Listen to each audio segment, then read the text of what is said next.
Loring, and I'm an alcoholic. I'm a member of the Newberg Group in Cleveland, Ohio. Thank you for allowing me to be here today.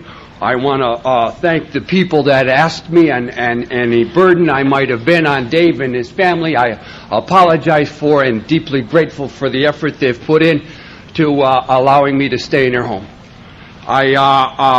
If there's one thing I can tell you about alcoholism, that's possibly the most important thing I can tell you about alcoholism in my life is this, and this really is important. It is that if I could stop drinking on my own, I'd have never come to AA. That's the bottom line, most important thing in my life today, that if I just could have stopped drinking, I wasn't looking for happiness or peace or joy. If I could have just stopped drinking on my own, I'd have never come to alcohol. As a matter of fact, at that time in my life, if I could have stopped drinking on my own, I wouldn't have spit on a best AA in Alcoholics Anonymous. And that's a fact. And that's a fact. I really didn't have a problem with my drinking. Other people had a problem with my drinking. My ma had a problem with my drinking, my neighbors had a problem with my drinking, and the cops had a big problem with my drinking. And as long as it was their problem, I didn't have to do nothing about it. And it wasn't until drinking became my problem I decided to quit. And I believe that's where the story starts for me. I made a decision to stop drinking in January the 15th of 1970. The fact that I made that decision in the city jail had nothing to do with the decision. And the fact that I know it was January the 15th because it was public record.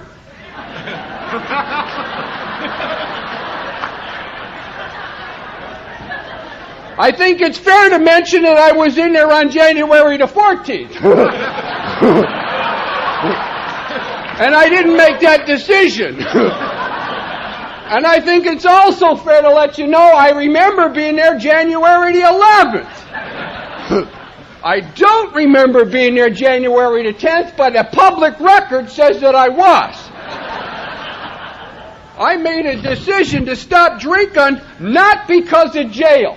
If there's anything that all I can tell you about jail is that I jailed well. I had no trouble with jail. None at all. I had no trouble with hospitals. I had no trouble with shootings or stabbings or none of that fazed me.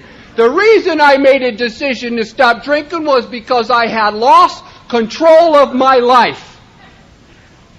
I could no longer control my life. I like to drink.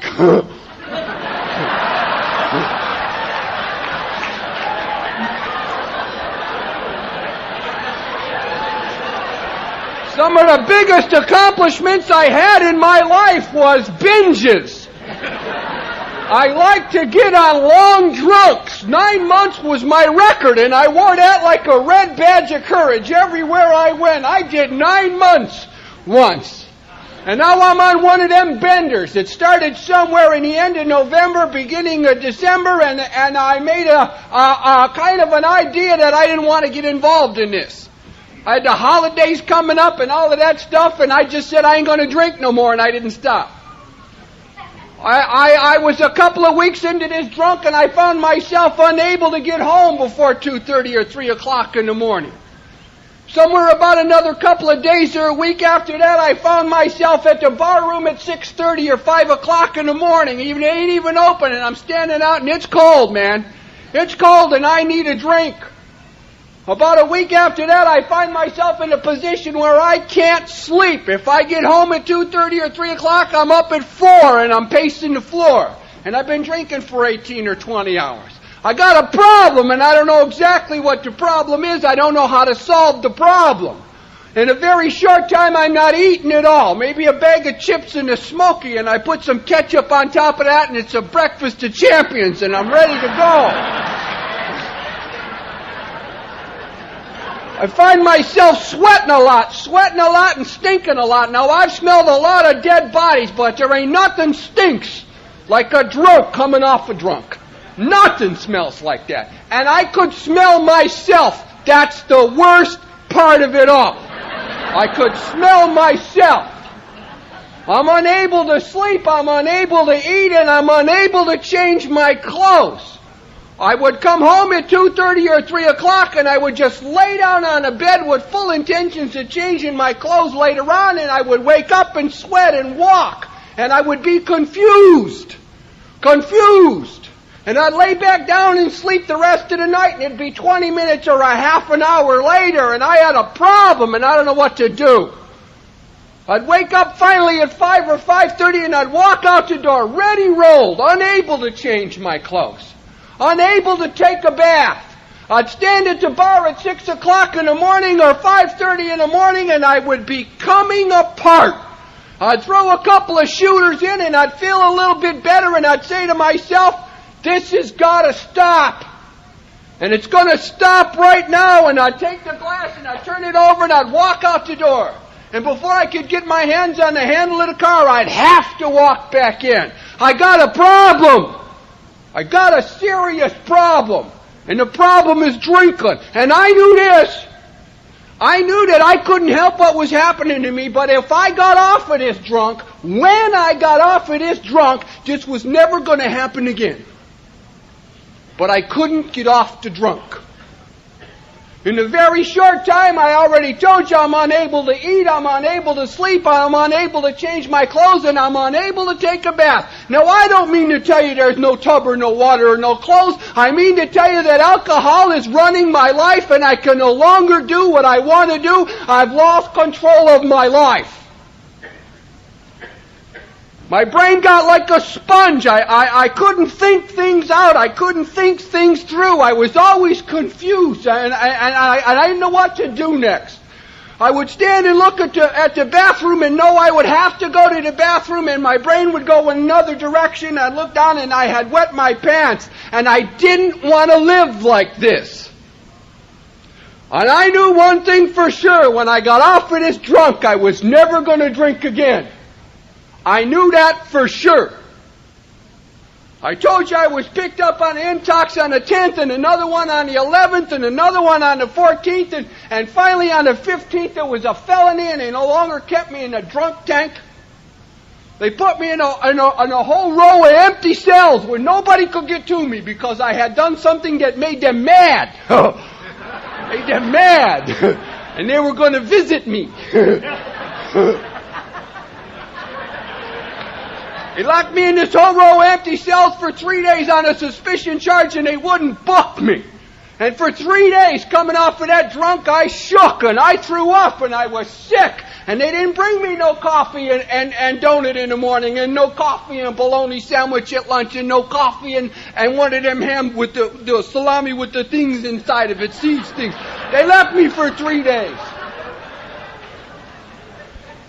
I had a steel cot and a toilet. And I don't know about you, but when I come off drunks, I get thirsty, and I had a drink from the same place I went to the bathroom, and I don't want to live like this no more. I sobered up long enough in that cell to make that decision that this ain't going to happen no more. I ain't going to drink no more, and I formulated a game plan. And the game plan is this, and it's a very simple game plan. If I'm going to stay sober, I'm going to have to make some changes. I'm telling you that on January the 15th of 1970, I had a sincere, honest desire to stay sober. I had a willingness to make changes I didn't want to make, to do things I didn't want to do, because I didn't want the pain no more. And I realized that if I'm going to stay sober, one of the changes I better make is get a job.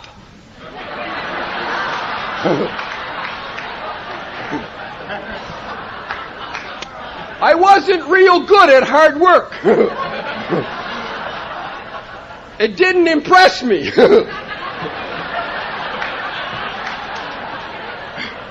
And I only think it's fair to tell you that it wasn't always that way. When I was 16 years old, I looked at the condition of my life and where I was living, and I made up my mind it was going to be different. I made up my mind I was going to get out of this ghetto I lived in, and I was going to do things my family had never been able to accomplish before. I was going to work hard, and I knew that's the only way to do it, was to work hard. And I went out and I got 2 jobs, and I saved my money, and I made a down payment on a brand new pickup truck. At 16 years old, I was the envy of my neighborhood. At 24, I couldn't keep a job. I had drank up my ambitions. I had drank up my desires. I had drank up my dreams. I drank up the ability to live my life the way I wanted to live my life, and that's expensive drinking. Expensive drinking. I'm 24 years old and I'm rekindled. I'm 24 years old and I feel maybe now. I can do it now. I got a little hope inside me now. Let's do it. I felt another thing I had to do was to get some responsibility.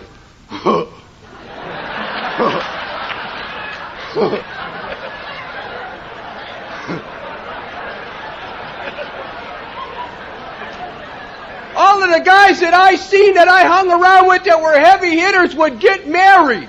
They would get houses and cars and jobs and schools and families, and they would stop doing the things that I was still doing, and I felt that's what I needed. That's a joke, you know. I couldn't take care of a gerbil. How would I take care of a family?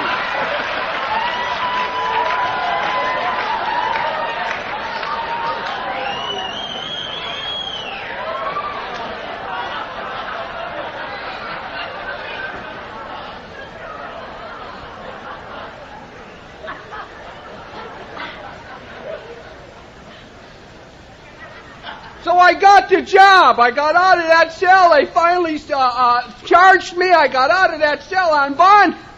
And I went out and I did the things I said I was going to do. I went out and I got the job and went to work every day. And that's 2 different things. Getting a job and going to work every day. It's 2 different things.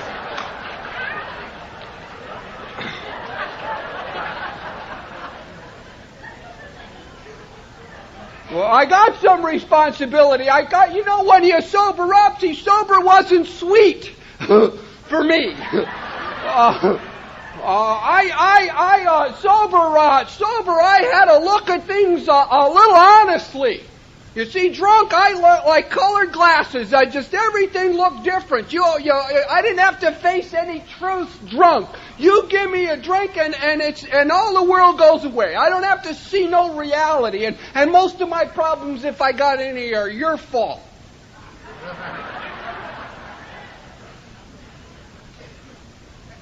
Sober, I got to look at the conditions of my life, you know. I didn't have a savings account. I didn't have a checking account. I didn't have a credit card. I didn't have a driver's license. I didn't have a library card. I lived in a place. I had 6 or 8 or 10 bedrooms, a couple of kitchens, and a couple of baths. I had a 3-car garage with a carriage house over the top, and I paid $45 a month for the whole shooting match. And when it rained outside, it rained inside. And I had creatures. Cockroaches and rodents and drunk, I didn't see any of this. Sober, I had to see this stuff. Now, I knew that I was going to have to make a couple of changes, and one of them was recreation. I didn't have none. I didn't do nothing. I just drank. I didn't play tennis or golf or I didn't do anything. I was just a drunk, and I had a Pollock neighbor, and that's a joke too, because all my neighbors are Pollocks. I had a Pollock neighbor, and that guy used to go bowling 3 or 4 times a week, and the cops was never at his door, and they were mine. And I never seen his couch go through the living room window, and mine did. And I never seen his refrigerator go through the kitchen window, and mine did. So I went bowling.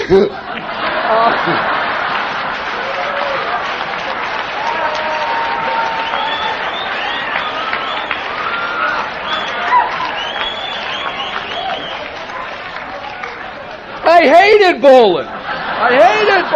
I ain't fond of bowling to this day. But But I was ready to do anything I had to do in order to stay sober. That's the deal. That's the deal. And as far as I'm concerned, that's the proof positive to me that I wanted to stay sober so bad I would do things I didn't like to do. I had no idea of Alcoholics Anonymous. I had one force and one power, and that's my will. The life-saving, life-giving will that had pulled me out of many, many life-threatening situations. It's the same will that got me into those life-threatening situations, but nonetheless. So sober, I had to look at the conditions of my life, and I'll tell you what I did after I looked around. I got busy. I started doing what anybody would do. I'm going to change it. I'm going to make it better. I'm going to improve on it. But I had a problem. I was a 3-inning ball player. I started lots of stuff. I didn't finish nothing. I would just start stuff. I got a hammer and I started ripping the walls down where all this mushy plaster was. And behind those walls is wires, and I don't like wires. So I go to another wall and I start ripping that wall down. Leave that one alone. And behind that wall was wires. I don't like wires. And that's the condition of it is. It was just like that. I would start a lot of stuff with a lot of enthusiasm and a lot of action, and I could never follow through. I had no follow through with nothing. No follow through. I tried to do things the way they were supposed to be done, but I got lost. I got lost in the confusion. I got lost in the inability to run my life normally. I was used to living like a drunk. I was just used to living like that. I stayed sober a month on this power. I stayed sober a month, and I was like a tiger in the cage. I was restless, irritable, and not happy. Pacing back and forth, and just screaming in my mind, and confused, and trying to figure things out. It's inevitable that I drank. I had to drink. Because I'm an alcoholic. I'm a chronic alcoholic. And I'm in the chronic and progressed stages of alcoholism. And I have no defense against the first drink. I have no defense. And when the time came for me to drink, I just did.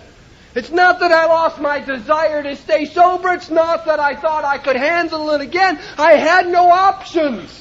I had no power. I had nothing to pull me through those moments when the drink is there and I take it. I was self-sufficient and independent, and my power wasn't good enough. It just wasn't good enough.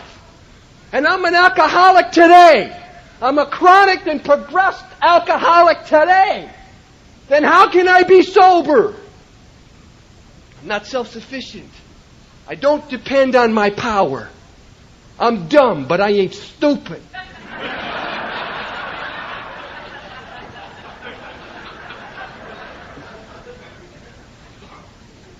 It was a Sunday evening, and I had a successful day. I was pouring drinks for everybody that was at a party that all of her family came to, and none of mine. I used them up. I burned them out. I took them to the cleaners.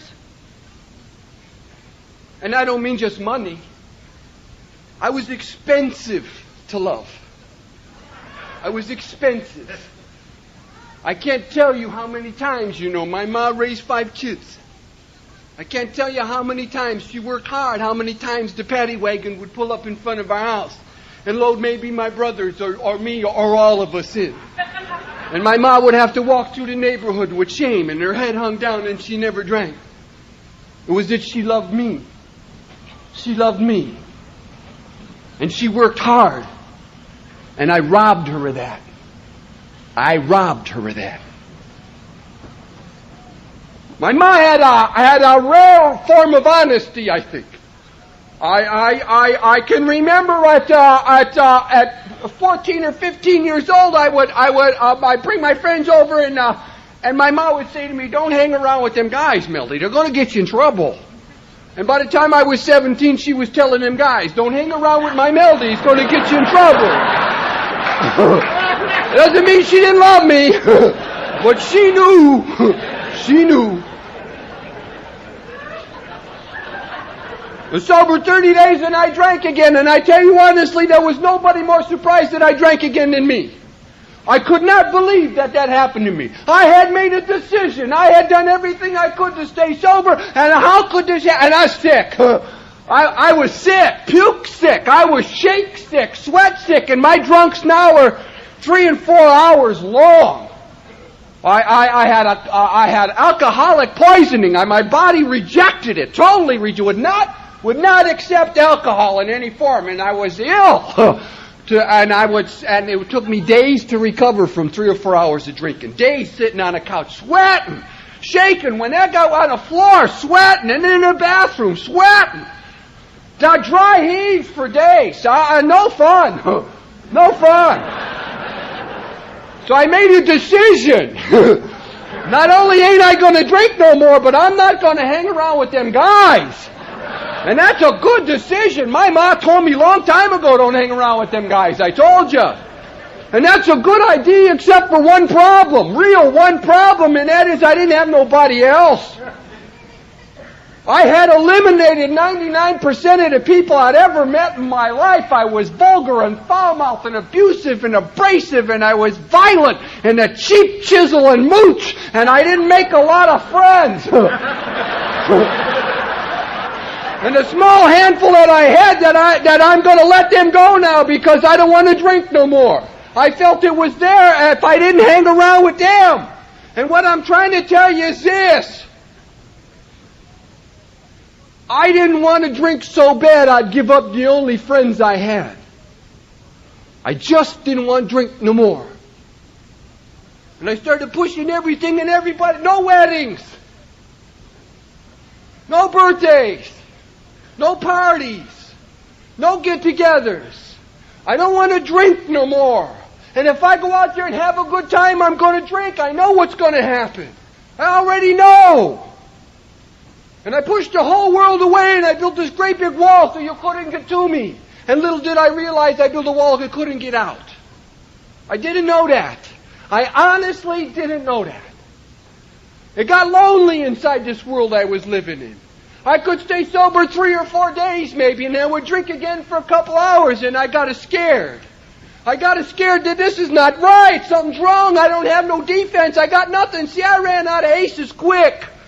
I didn't know there was treatment centers and detox units and jitter joints and puzzle shops. I didn't know I could go to any of them places. I had no idea. I had something that nobody else knew about. I had a pain that was all mine, and I couldn't handle it. And if I couldn't handle it, nobody could handle it. I didn't know. Just didn't know. I got afraid it was going to be like this forever. Forever's a long time. And I tell you honestly, I didn't mind dying. I didn't, none of them that scared me. It was living. It was living like this forever. I might live to be 60 or 70 or 80 years old, and I didn't want that kind of pain forever. Not fair forever. Not fair. And whatever the Bible told me to do, I did, and that's how simple it was. The fear started to set in. The fear greater, fear to walk out the door. I'd sit on the side of my bed at 6 o'clock in the morning as the sun was rising, and I would rock. I would rock. If anybody's ever been in lockup and you see them, you leave them alone. And I would sit on my bed and I would rock. I didn't want the sun to come up. I didn't know if I was going to drink or not, but I didn't want to take a chance. I didn't want to go through this no more. I would leave all my money at home. I would take 2 bits. For 2 bits, you get 2 cups of coffee and make a phone call. And if I only had 2 bits, I couldn't go out at lunch and drink. I would walk to work so that I couldn't get in the car and go out at lunch. No, I'm an alcoholic. I'm an alcoholic. Lunch is at 11:30. I'm drinking at 11. Somehow, some way, I got whiskey and drink inside the workplace. And I believe this, that as an alcoholic, I can find a drink in the middle of the Mojave Desert. I know that. I've proven that. I've drank at the most inopportune times at the most places you just shouldn't be able to drink. I don't want to drink no more. And I can't help what's happening to me. Tears started coming down my eyes. You know, it was one of those things, there's two kinds of drunk nobody likes. Nobody likes a fighting drunk or a weeping drunk. And I spent my whole life being a fighting drunk, and now I'm a weeping drunk. I stand at the bar, and tears are coming down, and blubber coming out of my mouth.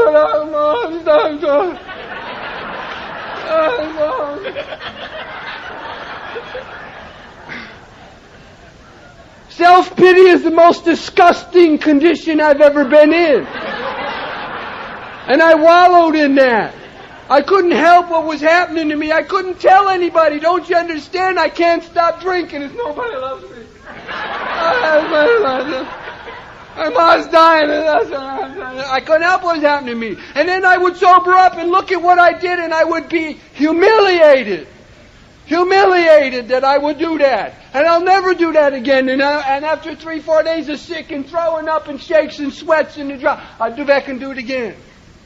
Powerless over alcohol, and my life was unmanageable, and I couldn't help what was happening to me. And I lost the biggest thing I could lose for me. And that's my hope. You see, I never had a lot going for me. I never had a lot of good looks, a lot of money, a lot of talent, a lot of skill, but I had a lot of hope. I was overloaded with hope. It was my strong suit. When I was just a 13 or 12, I would gather up to 8 and 9-year-olds and would challenge the 14-year-olds in football. Come on, we can do it, full of hope, just loaded with hope.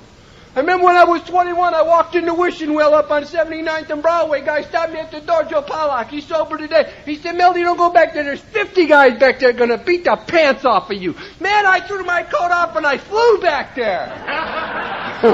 And they did. And they did. But I had hope. I had hope. Come on with it. Come on with it. I have no brains. I have no brains, just a lot of hope. Now I'm 24 years old and I am hopeless. I'm 24 years old and I see no light at the end of the tunnel. I'm 24 years old and I see no way this is ever going to get better, and I weep. I weep. I can't stop drinking. I stood before a judge in April or May of 1970, pounded on that thing. He said, I find you guilty of shooting with intent to kill an officer of the law, and I sent you to 1 of 20 years. And I'm telling you, when they put the cuffs on me and was dragging me out of that courtroom, I thought, just maybe I can stay sober in a joint. Just maybe. I'll tell you, by the time I got to that judge, there was nothing he could do to hurt me. There was no new pain he could inflict upon me. There was no suffering that he could make me go through that alcoholism and my own selfishness hadn't already inflicted upon me. What could he do to me? Would he take away my freedom? Hell, I sold it for a drink. I was held captive inside a bottle of whiskey and I couldn't get out. What could he deny me? My love? Selfish people don't love, they use. And I could use in a joint just like I could use out here. Maybe, just maybe, I could stay sober in there. What could you members of society do to me? Would you take away this precious gift of peace of mind that Alcoholics Anonymous has given us? I'm one who believes that the alcoholic in the chronic and progressed stages of alcoholism knows no peace.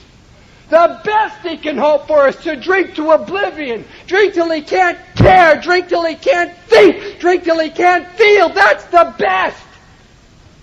You can't do that to me. I've hurt too much already. And I say anybody with a soul should never be in that condition. They put me in that cell and they locked me up, and I did the same thing in that cell that I always did in that cell. I sobered up. Didn't cost 18 grand either.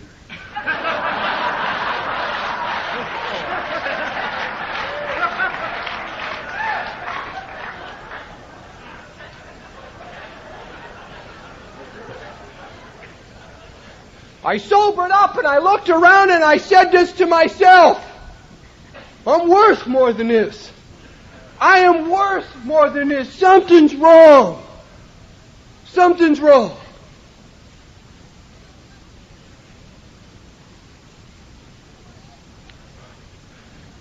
You know, I read the big book of Alcoholics Anonymous 100 times. A page. I couldn't grasp nothing. But there was a saving passage in that book. The first time I read it, and I tell you, it just leaped out at me from the pages. And the passage is this: there are those who make the supreme sacrifice rather than fight again. And I tell you, that day in that cell, with all the hopelessness, with all the despair, with all the self-pity that one drunk could have, I got to do something. I'm not going to suffer like this forever. Now you go out to Mayfield Village and they got a jail no bigger than this table right here. And about 6 or 8 years ago they had a kid in there, a high school kid, simple DWI. He sat in that cell and he sobered up, and I believe he understood my shame. I believe he understood self-pity as I understood it. I believe he understood guilt and remorse and humiliation as I understood it in that cell, and he couldn't take it. Rather than fight again, when a dep walked by, he snatched a pistol and he ate it. 17 years old. No murder, just drank. And didn't want to pay the prices of his drinking. And that day, in that cell, I'd had enough. That day, in that cell, I did something that was more against my nature than suicide, more against my will than taking my own life, and that something was surrender. Surrender. Total surrender. You see, I was good for surrenders. I know no trouble with surrenders. I'd hang my head and I'd kick my feet and I'd say, "I'm sorry, Your Honor. And if you give me $500, I promise I won't do it no more. I'll apologize to your daughter for punching her teeth out, and I'll pay for all the damages. And just don't press charges." No, and as far as I'm concerned, those are all surrenders for a guy with my pride. And that's not the kind of surrender I'm talking about. I'm talking about a total surrender. You know what I mean?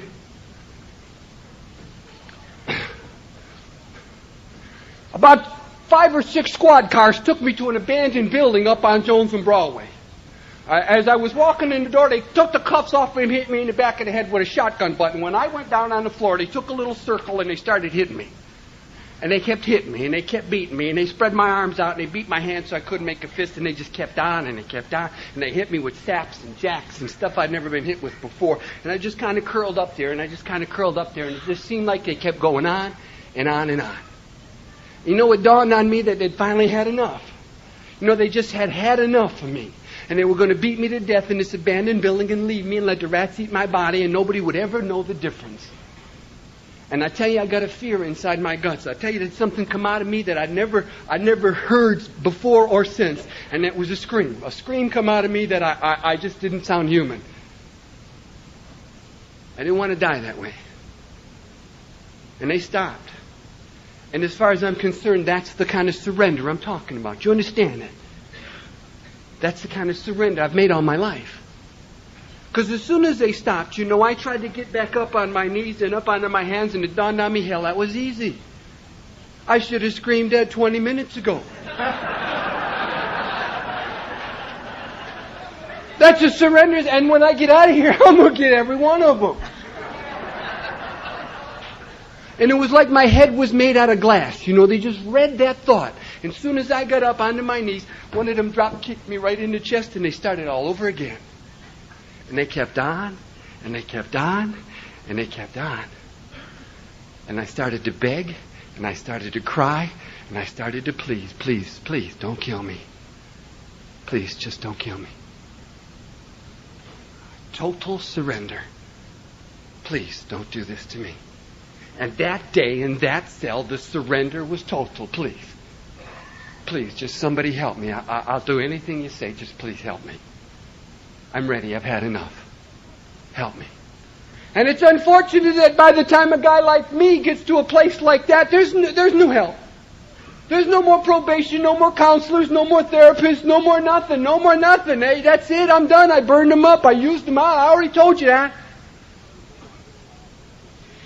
And by the very nature of the disease that I have, Without help at that moment, and that is just a moment, of total surrender, I was to lapse into a greater state of despair, a greater depth of alcoholism, a greater depth of hopelessness, because there was nobody there. Nobody but one, and that one is God. And it's just that simple. It's just that simple. In that moment of total surrender, when I was ready to do anything. Anything. And the surrender's not out here, don't you know? You can't see the surrender. You have no idea what's going on outside. Inside, all you see is what you see. Only God can see on the inside. Only He knew. Only He knew. And it had to be that way. And when the surrender was total and I was ready for help, the teacher appeared. And he appeared just like this. Two guys in the next bunk talking about a program called Alcoholics Anonymous. Just like that. Now, I'd been in that county jail for months at a time. At a dozen different occasions. And at this time, in that cell, in that block, on that range, on that floor, at that moment, this guy talking about a program called Alcoholics Anonymous, and he wasn't talking to me. You couldn't talk to me. He was talking to another guy who's going down for his first number, and he's telling this new guy, he said, man, you ever been busted for DWI, drunken disorderly, or public intox, joined a program called Alcoholics Anonymous, and I was close enough to hear him. Alcoholics Anonymous. See, Bill Wilson talks about the moment of total surrender. In the big book of Alcoholics Anonymous, he says he was lifted out of his room and put on top of a mountain, and the wind and truth, the spirit of freedom or something was blowing by him. He calls it a spiritual experience, and I'm here today to tell you that day in that cell, in that moment of total surrender, I had a spiritual experience. Alcoholics Anonymous caressed my mind for the first time in my life, and I bought it. I bought it. I think it's only fair. It's only fair to tell you that. I sat in a lot of cells, listening to a lot of places, listening to a lot of people tell a lot of stories, and I learned all kinds of good stuff. I learned how to punch safes and hot wire cars and beat burglar alarms, and one day it dawned on me, these guys are telling me how to pull a score, and they're sitting in the cell with me. You somehow don't believe guys like that. So what I'm trying to say to you is this, is that day in that cell in 1970, in that moment of total surrender, God gave me grace. He gave me grace to recognize truth. And the truth is Alcoholics Anonymous. That's the truth. You see, I couldn't recognize truth. I had lost the ability to recognize. I lived a lie too long. I lost the ability to recognize truth. That day in that cell, God gave me grace to recognize truth. I had no reason to believe that guy was a loser. I didn't believe in losers. Hell, I didn't pay no attention to them. Here's what would happen. They would lie, I would listen. Then I would lie, they would listen. We'd go lay down for a while, come back and lie again to each other. That's how I live my life in lockup. It's just that simple. It's just that simple. That day I believed him, and I had no reason to believe him because he was a loser. He'd been in AA, went out and got drunk, shot a guy to death in the phone booth on 49th and on the west of 49th Street, and he was facing murder one, the electric chair. The electric chair. And God gave me grace to recognize truth. Truth stands alone, needs no support, needs no backup. Gold is gold, you know. If it's in the garbage can of Fort Knox, it's still gold. You can't change that. Truth is truth. If it comes from the mouth of a liar or an honest man, truth is still truth. It stands alone and unsupported. And God gave me the grace to recognize truth, and He gave me that grace in advance. I did not earn my way into Alcoholics Anonymous. Not with one good deed, not with one kind act. I didn't help no old ladies across the street. I didn't take no dogs home. I didn't help nobody out of a burning building. I didn't do nothing for nobody. God gave me the grace in advance. And I'll tell you this is just kind of the way I look at it. I believe He had been at the door of my heart knocking all my life. He always wanted to come in. I just wouldn't let Him. I didn't need Him, and I didn't need you. And until I needed Him and you, I wasn't going to let you in, and it's that simple. You got that now. Now I got the message. Now I got the message, and the ball is in my corners, you see. The ball is in my corner. I get down to the joint, and I shoot him a kite. I sent him a letter they call a kite. And I said, I want to join Alcoholics Anonymous. And they sent me one back and said, not you. Not you. Where would you be tonight? If when you called for help, they said, not you. Not you. He said, you ain't been here long enough. I was still in quarantine to see if I had any communicable diseases. They kept me in there for a month, and after a month, I sent him another kite. Another letter. I said, I want to join Alcoholics Anonymous. Now, I've already told you I'm a 3-inning ball player. Remember that. If it gets tough, I'll do something else. If AA don't want me, I'll join BB. Big Brothers. And if BB don't want me, I'll join CC. Cons for Christ. We had the whole alphabet in lockup, man. I had no trouble with that. So when I'm telling you about a power, I'm telling you about a power that gives me the grace, and the grace is sufficient to see me through all things. I have a desire and I have a willingness. My whole life has been lack of power. Now I got a power. Now I got a power. Guy said, come in. We'll give you a test to see if you're an alcoholic. I did with that test what I did with every other test I took. I cheated. My first meeting of Alcoholics Anonymous, and I was afraid. I had no idea what I was doing there. I'd gotten a message that's from the inside, not from the outside, not a threat. And I sat in a meeting, and a guy got up and he told a story just like I told you tonight, of loneliness and fear, of suffering, of hopelessness and despair. The fact that whether he was in jail or out of jail had nothing to do with the message. That's not a drunk's message. The message is on the inside.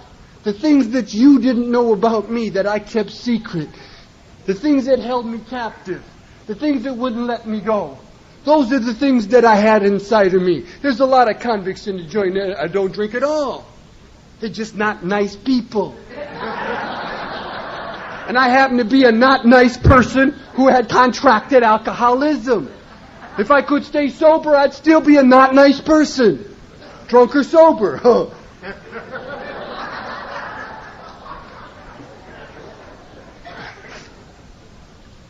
I sat in a meeting and the guy started talking. And he started talking about all of this stuff that I held secret. He started talking about all the fears, afraid of the day, afraid to live, afraid to try again. He talked about all the loneliness and the despair and the hopelessness. He talked about the inability to manage his own life. That's all he talked about. And then I sat in that chair and he shared his experiences and his experiences and strengths with me. It was like he opened up my guts and put them on the table. Nobody ever knew these things. I couldn't tell friends that I had for 20 years what was going on inside of me. I couldn't give that to nobody. This guy's giving it to me for free. He's sharing his experiences and his strengths, and he gave me back my hope. Do you know you can't buy that? Do you know you can't get that anywhere? That's a gift from God, and He gave it through you. He gave me back my hope. I sat in that chair and I just couldn't believe what he was saying to me. I sat in that chair and I know you won't believe this, but I used to be very excitable. I used to be a very excitable guy. I sat in that chair and I started to get excited. And when the meeting was over, I reached over and I grabbed this guy's ashtray and I emptied it.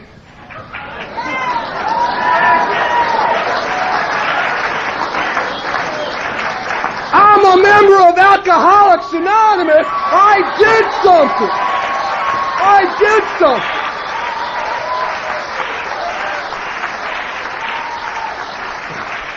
And I didn't empty that ashtray because I was fond of the guy who dirtied it.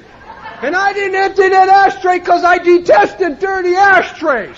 I emptied that ashtray because I didn't know what else to do to say thanks. I didn't know what else to do to just let you know that I'm glad to be here. And I set up tables, and I took down tables, and I carried chairs, and I carried that big cauldron of coffee all the way from the officer's dining room across the yard and upstairs into where they book you, and that coffee was going like this. And I felt like that kung fu guy when he grabbed that big thing and put them things on it. I was doing something. I was a member of Alcoholics Anonymous, and my action showed that, not my mouth.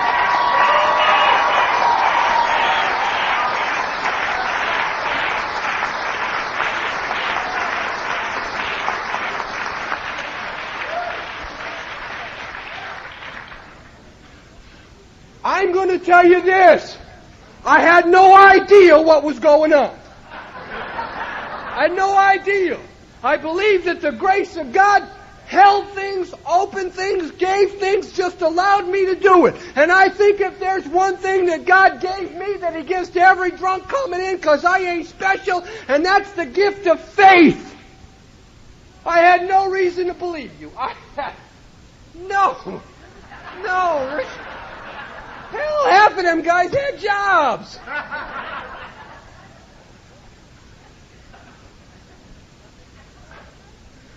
When I talk to you about faith, I don't mean big faith. Jimmy Swaggart turned the hurricane back faith. I'm not talking like that. I'm talking about a little faith, a tiny faith, a childlike faith. You know what I mean? When my little girl was 3 years old, on her 3rd birthday party, she fell down and she skinned her knee, And she laid out on that sidewalk and she kicked and screamed and cried, and you know how women do, on and on and on and on with that shit.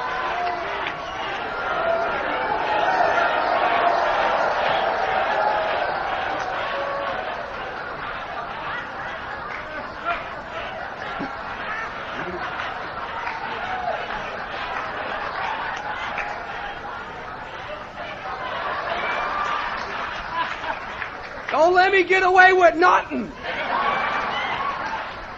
You see, not to distract from the story, but I'll tell you a little secret. I know the beast within. I never chained that beast. I maimed and wounded and hurt and suffered people wherever I went. I never chained the beast. You got a countdown. 72, I was involved in the first prison riot in 50 years. Same sound. Raw emotion.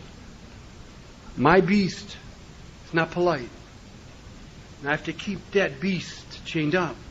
You give me an inch, I'll grab a mile. You know how women are. She kicked and screamed.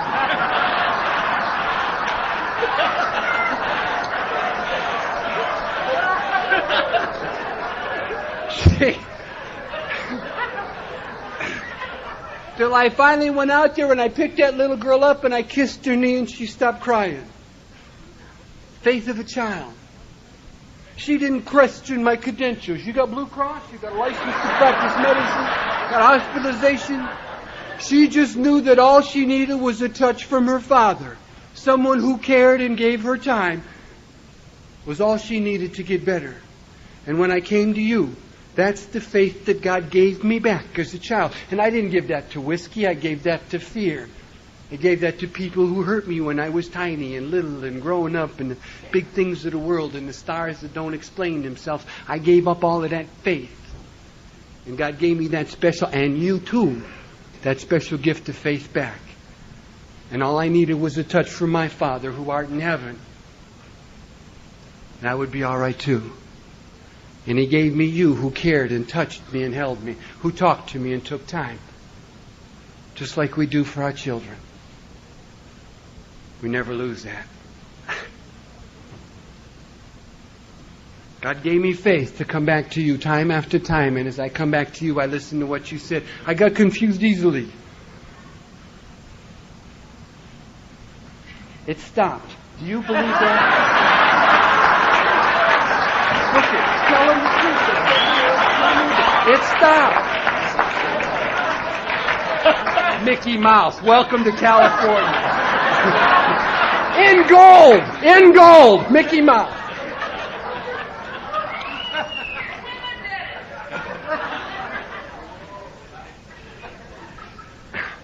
Hey, buckle up. We ain't even got started yet.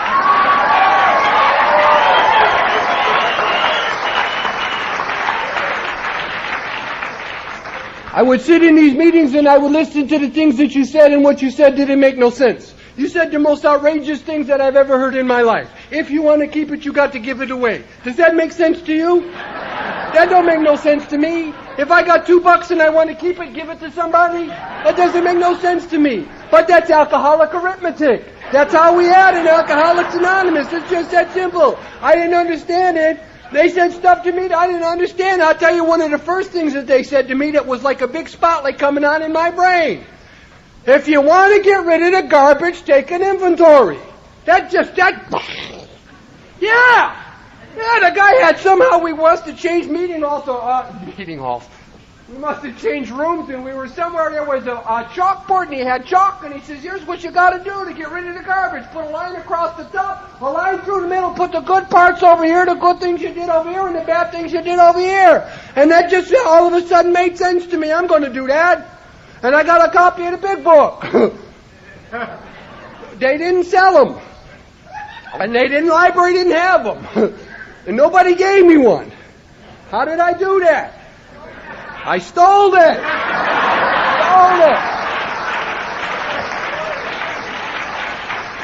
I'm a thief. What are thieves supposed to do? I stole it. I tell you this. Alcoholics are cagey customers. They read me like yesterday's newspaper. The guy brought the book in, he put it down and went over to shake some hands.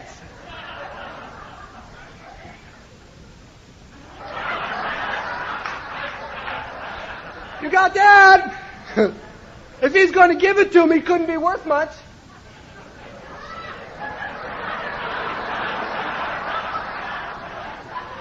I got out and went back to the penitentiaries with the very same people that come down to visit me, and you know what? They bring the book down, and they put it down and walk away. They know you're going to steal the book. That's why they don't give it to you. They read me like a funny section. They knew I was going to do it, and I thought I was hip, slick, and cool.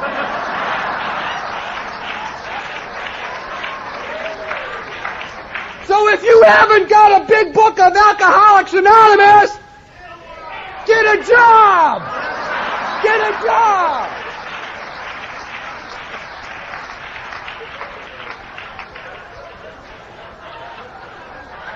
Clean Ansel's horse. But I got the book. And I got the formula, draw a line across, and I went back to my rack, and I lay down, and I drew the lines, the good parts here and the bad parts there, and I got the book, and I sat down, and I started to think. And I tell you something, I had a lot of time. A lot of time to think. Time is not a problem. And I couldn't come up with one good, decent thing I'd done for another human being in my life. But that was okay. Because I couldn't come up with nothing bad I did to anybody. Didn't deserve it. I'm trying to take a fourth step and I ain't taken 1, 2, and 3 yet. Can you imagine that? And that fourth step don't say get rid of garbage. It says searching and fearless moral inventory of myself. And I already told you I was a runner and a hider and a liar. How could I possibly be searching and fearless about something I had no knowledge of? My morals. Before I could ever do something that dangerous, I needed help.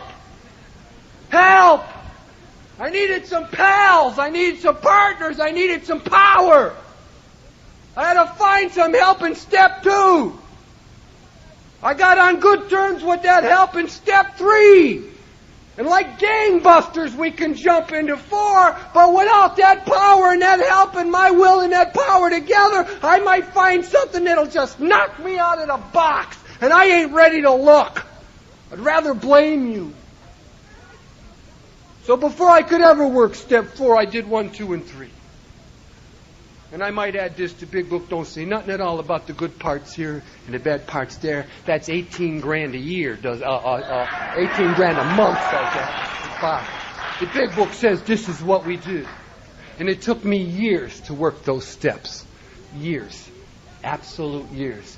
And I'm not telling you can stay sober on coffee cups and ashtrays, but I am telling you I bought enough time with good works. I bought enough time with coffee cups and ashtrays. I bought enough time with unselfish acts from a selfish human being till I could work the 12 steps of Alcoholics Anonymous and apply them in my life.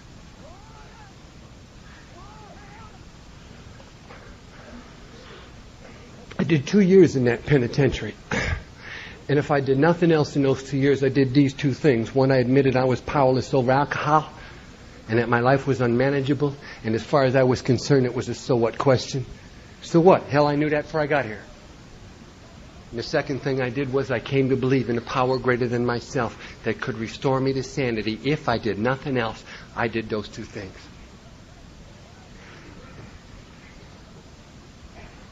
And I think it's only fair I tell you how I work step 2, how step 2 came into my life. It's not accidental. None of these steps are accidental. They're all intentional with purposes. I went to the parole board.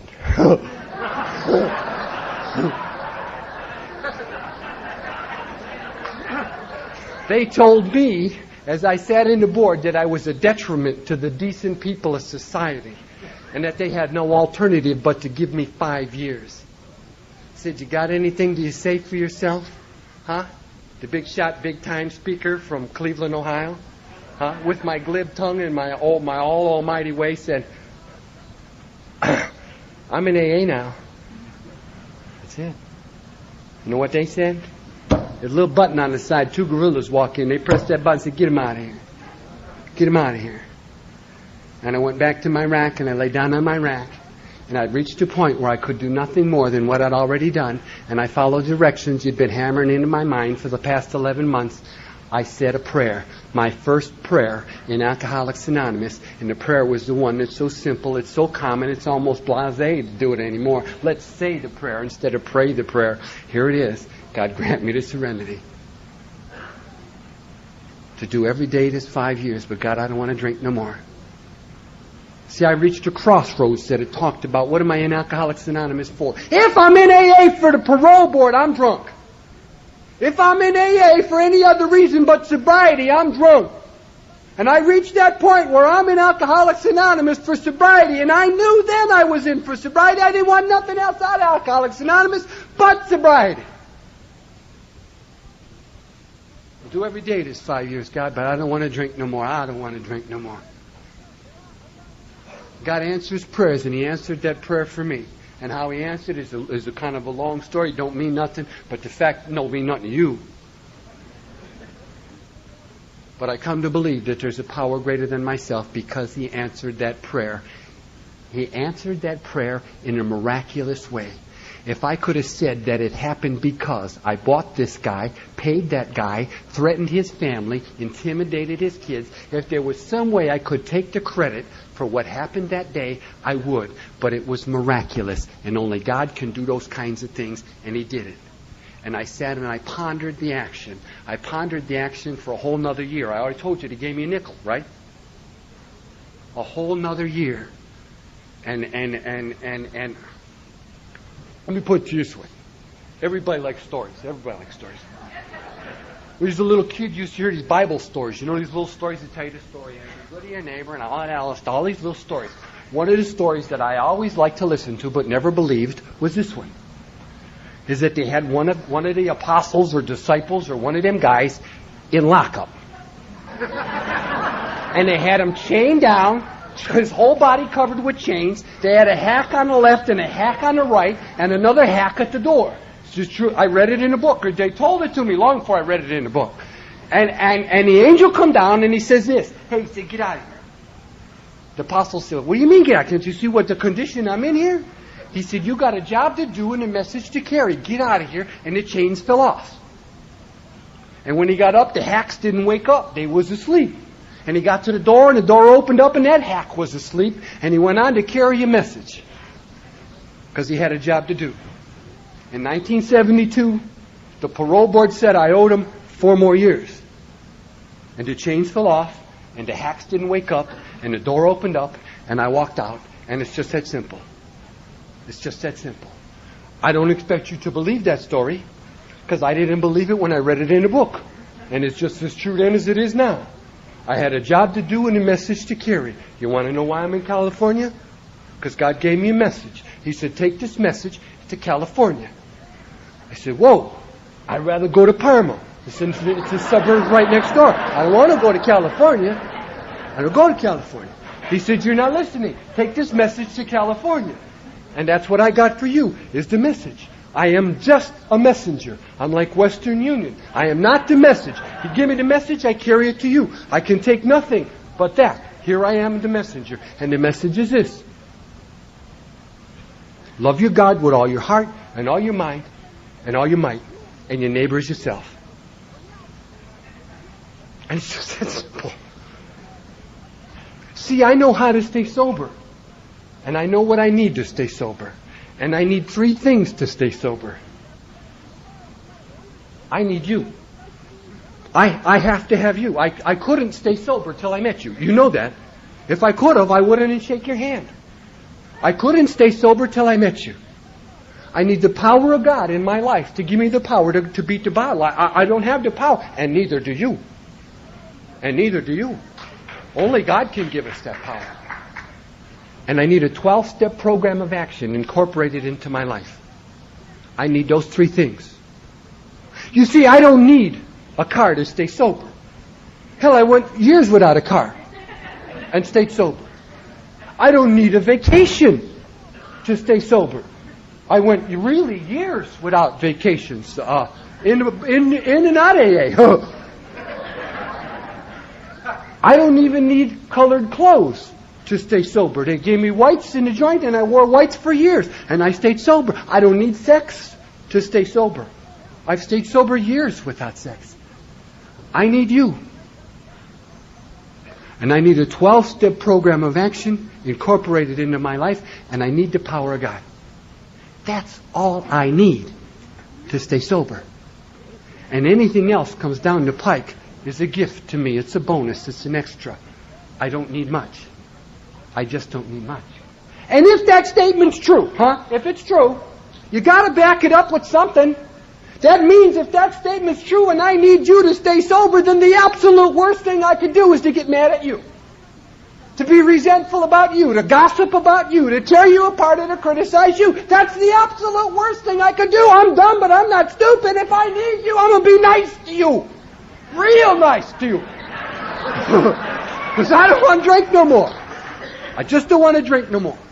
I did 2 years in that penitentiary, and I'm telling you that they gave me my clothes in the county jail and said, you can go. You can go. And I just sent a letter back to the joint. Don't sell my stuff. I'll be back. It's got to be a mistake. They got like the wrong number or the wrong guy, and they gave me my clothes and said, you could go. And I'm thinking to myself, it's got to be something. Something's got to be up. You see, I was accustomed to the justice system. I lived inside the justice system most all my life. Now I'm part of the mercy system, and I don't understand it at all. It's confusing. And they gave me my clothes, and I'm thinking to myself, it's a trap. They ain't forgot what I done to them, and now that they got me back in Cleveland, they're going to get even. And I put my coat on, and I pulled my hat down, and I knew that as soon as I hit the door, 2 big hats was going to pick me up and drag me back in and laugh. Try to break me. And if you can break the spirit, you broke the man. And they wanted the spirit gone. I believed that in my mind. I'll tell you about fear. Nothing to do with drinking. Nothing to do with drinking. Sober 2 years, I was afraid to walk out of the county jail. I jumped in the car and ran through the alleys and down through the 55th and got up to Broadway and went up into my house. And I ran in the house and I slammed the door and the lock and the deadbolt, and I sat down in a chair and I waited. And I was afraid. I was afraid. I'm afraid to walk out the door, afraid that something's going to happen, afraid they're going to come and get me. And I sat there. And I sat there for hours. There's no way I could stay sober. I couldn't stay sober living like this. It finally got so dark and nobody told me what to do. Go to bed, wake up, smoke a cigarette, chow. Nobody said nothing. At 2:30 or 3 o'clock, I finally snuck out the door, went down in the valley, and I sat in a restaurant with my back against the wall, and I ate a meal with a spoon because I forgot how to use a knife and a fork. And I went home and I woke up, and about 10 o'clock in the morning, they knocked at the door, and I'm telling you, it was like a relief. Finally, it's over with. Finally, I don't have to go through this living in fear and constant agony, and I threw the door open. And you guys were there.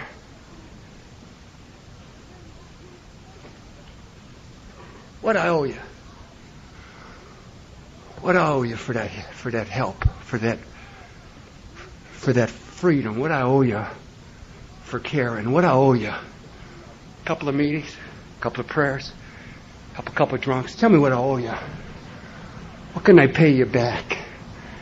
The fact of the matter is this, is I'm in hock up to here in Alcoholics Anonymous. I've been on a take for almost 20 years.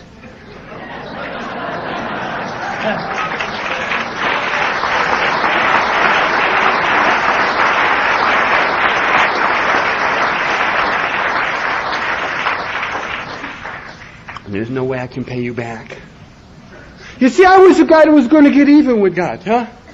I was the guy that was going to do it. When I realized what the score was and who was doing the cooking, I went and got busy. I'm going to pay God back, and I don't want to owe him nothing. I don't want to owe nobody nothing. That's pride, huh? Big pride. So I started going to meetings, a lot of meetings, 6, 8, 10 meetings, started sponsoring. 6, 8, 10, 12 guys at a time. Hell, I bought one of them yellow school buses they used to haul the mentally handicapped in, and I thought that was appropriate, and I'd fill it up with these drunks, and we'd go down to the penitentiary, and down to the honor farms, and down to Stella Maris, and down to my home group, and we'd do all of this stuff because I want to get even with God. I don't owe him nothing. You know the funny thing about my God? I can never outdo His grace. Anything I've ever put in Alcoholics Anonymous, God's given me back. And He never gives me one for one. Sears and Roebuck will give me that deal. He don't even give me 100 for one. Everything I've ever done in Alcoholics Anonymous, every kind word, every prayer, every lead, everything I've ever done, God given me back 1,000 times. You know what that means? The more I do, the more I get, the deeper in debt I get.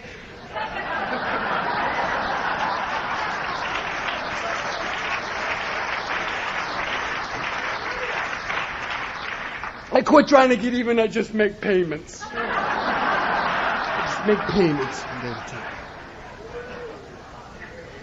And it's just that simple. Okay, according to my stopped watch, I'll tell you a story that I have to tell you. I have to tell you. I must have been about 19 years old, I don't know, 20 maybe, I don't know, hot daddy. I was a hot daddy.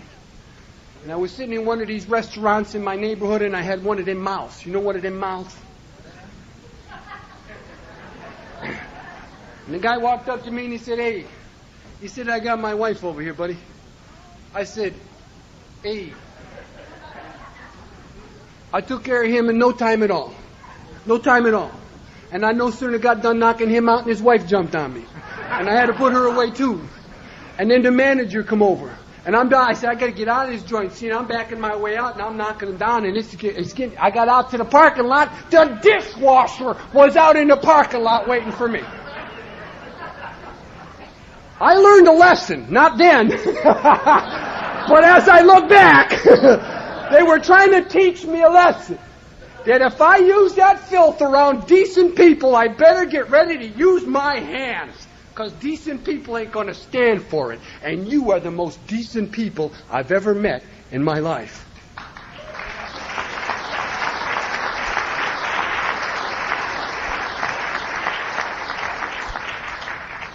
And I wouldn't, never, ever want to hurt you. I don't want to use my hands. I don't use that mouth. There was a little girl that went to Europe, and while she was in Europe, she visited all the cathedrals. And she asked the guide who the people were on the stained glass windows of those cathedrals, and the guy told her that those was the saints. And when she got home and everybody asked that little girl what she'd seen while she was in Europe, she says, I have seen the saints. And when they asked her who the saints were in her innocence, that little girl said, why, the saints are the ones that let the light in. And I say this to you tonight in my innocence, and man, I got it. You people in this room, in Alcoholics Anonymous, throughout, and particularly at the Newberg group, let the light in for me. All that I have, and all that I am, and all that I ever hope to be, I got from you people 19 years and 10 months ago today. Thank you for loving me, and God bless you.